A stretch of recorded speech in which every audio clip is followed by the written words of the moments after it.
क्या आपने कभी महसूस किया है कि जीवन बस तेजी से भाग रही एक गाड़ी है और आप केवल एक दर्शक हैं? आप अकेले नहीं हैं। हम में से बहुत से लोग कभी कभी महसूस करते हैं कि हम जीवन में प्रवाहित हो रहे हैं। भविष्य कैसा होगा इसके बारे में कोई वास्तविक जानकारी नहीं है, लेकिन आप उसे बदल सकते हैं। अपने जीवन पर नियंत्रण रखने के लिए केवल एक वाक्य कहीं अधिक है। वह स्वयं के प्रति एक खंड है। जब आप नियंत्रण लेने का निर्णय लेते हैं तो आप अपनी कहानी को आकार देते हैं। यह सुनिश्चित करते हैं कि यह केवल आपके साथ नहीं हो रहा है। हालांकि हम हमेशा ये नियंत्रित नहीं कर सकते कि हमारे जीवन में हमारे साथ क्या होता है। हम हमेशा उस पर अपने पैमाने को नियंत्रित कर सकते हैं और यह देखने से कि आपके पास ऐसी करने की शक्ति है। आप अवसाद महसूस करते हैं तो आपको अपने सपने के बारे में निर्णय लेना है और यह निर्णय आपके जीवन में काफी महत्वपूर्ण भूमिका निभा सकता है।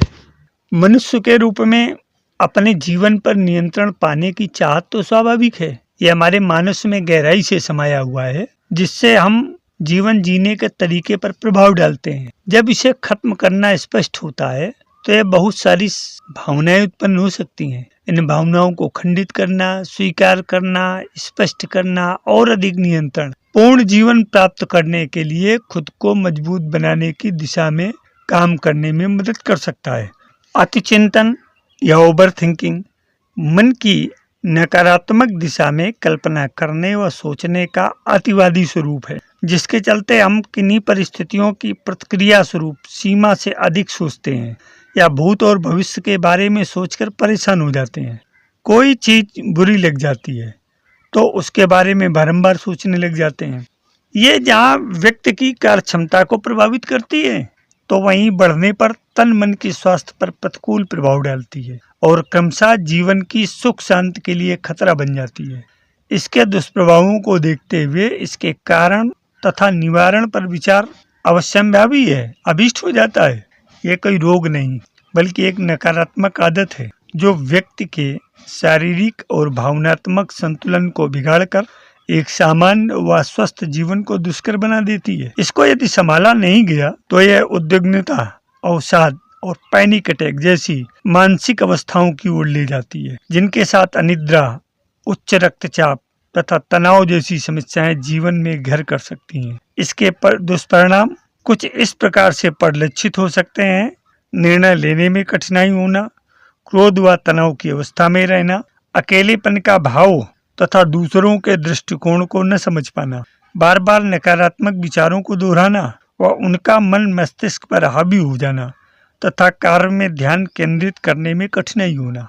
निस्संदेह इस अवस्था के स्थायी होने पर तन मन पर इसका दुष्प्रभाव पड़ता है तथा व्यक्ति का व्यवहार एवं सामान्य जीवन दुष्कर हो जाता है। प्रभावित व्यक्ति की भूख कम हो जाती है, सही ढंग से नींद नहीं आ पाती, चिंता बढ़ जाती है, घबराहट होती है, उच्च रक्तचाप की समस्या उत्पन्न हो जाती है तथा व्यक्ति तनाव व अवसाद का शिकार हो जाता है। अतिचिंतन या ओवर थिंकिंग के निवारण के कई उपाय किए जा सकते हैं। जिस चीज या व्यक्ति को लेकर आप अत्यधिक चिंतन कर रहे हो उसके बारे में विचार करें, समाधान सूत्र ढूंढें और फिर तय रणनीति पर दृढ़ता से अमल करें। इस तरह जो चीज या व्यक्ति एक समस्या का रूप लेकर आपके मन पर हावी हो रहे हैं उन पर कार्य करना शुरू कर दें। देखेंगे कि आप अति चिंतन के कुचक्र से बाहर आ रहे हैं। थोड़ा झांकें कि जिस चीज या व्यक्ति के बारे में आप अति चिंतन या ओवर थिंकिंग कर रहे हैं उसके आपके जीवन में क्या मायने हैं। यदि वह आपके जीवन में किसी तरह की गुणवत्ता में बढ़ोतरी नहीं कर रहे तो उनके बारे में सोचना बंद कर दें और जो कार्य आपके लिए महत्वपूर्ण है उन्हीं पर अपना ध्यान केंद्रित करें। यदि आपसे कोई गलती हो गई है जिसको लेकर आप दुखी परेशान हैं तथा अपराध बोध से ग्रसित हैं तो उस गलती से मिले सबक को गांठ बांधकर आगे बढ़ें। इसके परिमार्जन के भाव के साथ मन को माफ कर दें व आगे से अधिक सजग एवं सचेष्ट रहें। इसी तरह यदि किसी दूसरे ने आपसे गलत व्यवहार किया है तो उससे मिले सार सबक को ग्रहण करते हुए उसे क्षमा कर दें और अपने जीवन के सृजन अभियान पर आगे बढ़ चलें। जीवन में अप्रत्याशित हानि, वियोग, विछोह आदि की घटनाएं व्यक्ति को अंदर से बुरी तरह से हिला देती हैं। तय रहकर उनके जुड़े प्रसंग याद आते हैं और लोग अति चिंतन के शिकार होकर तनाव व अवसाद में चले जाते हैं। ऐसे में जीवन की इन घटनाओं को व्यापक परिप्रेक्ष्य में इस तरह से देखें कि नित्य लाखों करोड़ों लोग इनसे गुजर रहे हैं। जीवन के तात्विक स्वरूप को समझने का प्रयास करें व यथा स्थिति को स्वीकार करें। अच्छा स्वाध्याय करें, ज्ञानी लोगों से चर्चा करें, आत्मी शुभ चिंतकों से सत्संग करें, साथ ही अपनी अच्छी आदतों से जुड़े रहें और अपनी दिनचर्या में आवश्यक सुधार करें एवं नए मित्र बनाएं। इतना करने पर आप बहुत कुछ अति चिंतन से बाहर आने लगेंगे। कई बार हम छोटी छोटी चीजों को हृदय से लगा लेते हैं और अति चिंतन के शिकार हो जाते हैं। ऐसे में यदि ये चीजें महत्वपूर्ण नहीं हैं तो उनको उपेक्षित करें तथा यदि महत्वपूर्ण है तो इनका उचित समाधान निकालें, उसे क्रियान्वित करें तथा आगे बढ़ चलें। अति चिंतन से बाहर निकलने का एक सरल एवं व्यवहारिक तरीका यह भी है कि उस स्थान से बाहर निकलें, कहीं नई जगह या मनपसंद स्थान पर घूमने निकल जाएं। इससे अति चिंतन का क्रम टूटता है और मन का बोझ हल्का होता है और साथ ही समस्या के प्रति एक नया दृष्टिकोण विकसित होता है तथा इससे निपटने के प्रभावी सूत्र हाथ में लग जाते हैं। यदि इस समस्या से बहुत अधिक परेशान हो रहे हों तो अपने आत्मीय परिजनों से मिलें। यदि दूर हैं तो फोन पर बात कर लें। यदि यह भी संभव न हो तो मनोचिकित्सकों की भी सलाह ली जा सकती है। अति चिंतन का एक बड़ा कारण हर कार्य को सबसे बढ़िया तरह से करने का भाव भी रहता है। सोचने का यह तरीका व्यक्ति को जीवन की छोटी छोटी अपूर्णताओं के प्रति असंतोष से भरे रखता है और ऐसे में व्यक्ति नकारात्मक विचारों की चपेट में आ जाता है। अतः ऐसी विचार प्रणाली से बाहर निकलें तथा जीवन के व्यवहारिक पक्ष पर अधिक ध्यान दें। इस समस्या से बाहर निकलने के लिए प्राणायाम और ध्यान का भी सहारा ले सकते हैं। नित्य कुछ मिनट गहरा सांस लें, प्राणायाम का अभ्यास करें, साथ ही कुछ मिनट ध्यान के लिए निकालें। इनके साथ नकारात्मक विचारों की श्रृंखला टूटेगी, मन में सकारात्मक व आशावादी विचार भरेंगे तथा आप विचारों के इस बारंबार प्रवाह से बाहर निकल पाएंगे। इस समस्या के संदर्भ में एक बात का ध्यान रखें कि इसके मूल में यथार्थ का धरातल बहुत उथला रहता है। भय, आशंका, चिंता के मूल में सक्रिय अधिकतर विचार कल्पित व निर्मूल ही निकलते हैं। ऐसे में चिंतन में उलझना किसी भी तरह की समझदारी भरा कदम नहीं होता। इस सत्य को समझते हुए मन के प्रमथन स्वभाव पर अंकुश लगाने का सतत अभ्यास करें, इसे लक्ष्य केंद्रित रखें और अपने जीवन के आध्यात्मिक लक्ष्य की ओर बढ़ते रहें। एक प्रसिद्ध लेखक प्रतीक सिन्हा के शब्दों में वो कहा करते थे, मन आपके पास भी मौजूद है, सबसे शक्तिशाली उपकरण है। एक बार जब आपको पता चले कि ये क्या कर सकता है और आप जानते हैं कि ये कैसे काम करता है तो इस अद्भुत शक्तिशाली उपकरण का उपयोग करना आसान हो जाता है। लेकिन इससे पहले कि आप मन के संतुलन को संतुलित करने के लिए उतरें, ये समझ लें कि आप मन के संतुलन को बनाए रखना नहीं चाहते हैं। इसलिए अगर आप जानना चाहते हैं कि अपने मन को कैसे नियंत्रित किया जाए तो कुछ जरूरी चीजें हैं जो आपको करनी चाहिए। सबसे पहली बात, जो आपके साथ जो होता है उसे आप नियंत्रित नहीं कर सकते। आप केवल इस पर नियंत्रण रख सकते हैं कि आपके साथ जो प्रतिक्रिया होती है उस पर आप कैसी प्रतिक्रिया करते हैं। इसका मतलब ये है कि अगर आप हमेशा ऐसी कोई चीज के बारे में सोचते हैं जो आपको पसंद नहीं है या जो आप नहीं चाहते हैं तो आपकी मानसिक स्थिति खराब हो जाएगी। इस प्रकार आपको इसके बजाय ये सीखना चाहिए कि आप क्या चाहते हैं। दूसरा, आपको ये विश्वास होना चाहिए कि आप जो कर सकते हैं, आपके पास इच्छा शक्ति हो। एक बार जब आप ये विश्वास करना शुरू कर देते हैं कि आप जो प्रयास कर सकते हैं तो आपका स्थिर मन भी इस पर विश्वास करना शुरू कर देता है और चेतन मन भी इस पर विश्वास करना शुरू कर देता है। इसका मतलब है कि जब आप अपने विचार प्रक्रिया को मैं नहीं चाहता से मैं ये कर सकता हूँ में बदल देंगे और अगर आप खुश हैं तो आपको ये बात अपने से बार बार कहनी होगी, मैं ये कर सकता हूँ, और ये एक सरल मंत्र बन जाएगा और आपके लिए एक नया भी बन जाएगा। तीसरा, आपको किसी भी अन्य चीज से अधिक अपने आप से प्यार करना चाहिए। एक बार जब आप खुद से प्यार करना सीख जाते हैं तो आप स्वतः ही एक खुश इंसान बन जाएंगे। खुशी अंदर से आती है और बाहरी चीजों, वस्तुओं, स्थितियों से कभी नहीं मिलती है।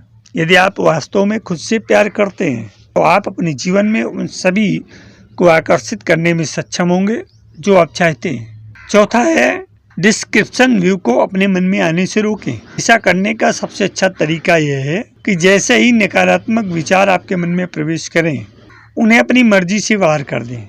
जब भी आपके मन में कोई नकारात्मक विचार आए तो सोच विचार कर कुछ और कर लें।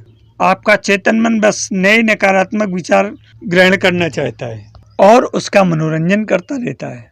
5वां है सकारात्मक पुष्टि का अभ्यास करें। एक बार जब आप समझ जाएं कि आपके मन को विचारधारा से कैसे नियंत्रित किया जाना है, तो जब भी आप उदास महसूस करें तो आपको सकारात्मक पुष्टि का अभ्यास करना चाहिए। याद रखें कि आपके आकर्षक विचार आकर्षण के नियमों से संचालित होते हैं। जब आप सकारात्मक पुष्टि करते हैं, ब्रह्मांड सकारात्मक उत्तर देता है। इसलिए यदि आप उदास हैं तो सकारात्मक पुष्टिकारक पोस्ट जैसे कि मैं खुश हूँ, मेरा स्वास्थ्य अच्छा है, मैं आर्थिक रूप से सुरक्षित हूँ आदि। 6 है अतीत या भविष्य के बारे में दर्शन से मुक्ति। जब आप अतीत या भविष्य के बारे में सोचते हैं तो विचार स्वतः ही आपके सामने आ जाते हैं, फिर वे आपके दिमाग पर कब्जा कर लेते हैं क्योंकि उन्हें सच्ची घटनाएं एक जैसी लगती हैं। हालांकि जब आप वर्तमान पर ध्यान केंद्रित कर सकें, जब आप कहते हैं कि मैं खुश हूँ, मैं दुखी था, या उदाहरण के लिए जो उसने मुझसे खेद व्यक्त किया के बजाय शब्दों को क्या मैं हूँ या है से छोटा कर दिया जाता है। अंत में आप अपने आप पर अधिक विश्वास करें। अगर आपके पास विश्वास करने का सबसे आसान तरीका कोई नहीं है तो आपकी आत्म छवि सकारात्मक होनी चाहिए ताकि आप स्वयं से न डरें। जब आप खुद पर विश्वास करते हैं तो आपका दिमाग सभी नकारात्मक स्थितियों से, परिस्थितियों से, बातों से, वस्तुओं से मुक्त हो जाता है जो सभी दुखों का मूल है। आपके लिए महसूस करना महत्वपूर्ण है कि आप अपने मन, शरीर और भावनाओं के प्रभारी हैं। जब आप यहाँ पर अपने आप पर विश्वास करने का मतलब ये है कि अपने नकारात्मक विचारों को जानें और ब्रह्मांड को उन भावनाओं और विचारों से मुक्त करने में अपने आप की मदद करें। एक बार जब आप अपने मन पर नियंत्रण पा सकते हैं तो आपको एहसास होगा कि आपका मन वास्तव में कितना शक्तिशाली है और आप सभी नकारात्मक विचारों से कैसे मुक्ति पा सकते हैं। खुश रहने का अभ्यास करने के लिए समय निकालें, सकारात्मक विचारधारा का अभ्यास करें। अपने जीवन में समाधान पर ध्यान केंद्रित करने के बजाय समाधान पर ध्यान केंद्रित करें। जब आप किसी विचार के बारे में सोचते हैं तो आप कैसा महसूस कर रहे होते हैं, इस पर ध्यान देना शुरू करें। यदि आप ऐसे व्यक्ति के रूप में देखें जो खुश और स्वस्थ है, अंततः खुश रहने के लिए व्यवसाय के परिवर्तन का इंतजार न करें, सकारात्मक बने रहें और अपने आप को सुखद विचारों से ओतप्रोत करें। मेरे अध्यात्म प्रेमी जिज्ञासु मित्रों, एक बार जब आप चिंतन शुरू कर देते हैं, आप चाहते हैं कि आपका दिमाग वास्तव में अकेले में आपकी मदद चाहता है। इसलिए अपने आप को सकारात्मकता से ओतप्रोत करें। धीरे धीरे आप में और गहरे जाएंगे और आप पाएंगे एक समय आप नकारात्मकता से, अति चिंतन से धीरे धीरे बाहर निकल रहे हैं। तो जब आप अपने आप को समय देना शुरू करेंगे, अपने को खुश महसूस करेंगे और हमेशा ये भाव रखेंगे कि स्थितियां आती और जाती रहती हैं, कभी कोई भी समस्या, कठिनाई, दुख, आपत्ति स्थायी नहीं है। जिस प्रकार से उदेति सविता ताम्रा ताम्रा एवास्तमेति चा संपत्तौ च विपत्तौ च महता में एक रूपता। सूर्य जब पूर्व में निकलता है तो अरुणोदय की लालिमा लिए निकलता है और जब पश्चिम में अस्त होता है तो भी उसका वही रंग होता है और दिन भर अपने कार्य में व्यस्त रहता है। इसलिए आप भी सूर्य की तरह रहें, अपने जीवन को सकारात्मक और उत्तम विचारों से परिपूर्ण करें। निश्चय ही विपरीतताएं, नकारात्मकताएं आपका पीछा धीरे धीरे छोड़ देंगी और आप एक सफल, उन्नत, स्वस्थ और सक्षम व्यक्ति बनकर के अपने व्यक्तित्व को उभार सकेंगे। सफल जीवन की यात्रा के इस अंक में आज इतना ही। धन्यवाद।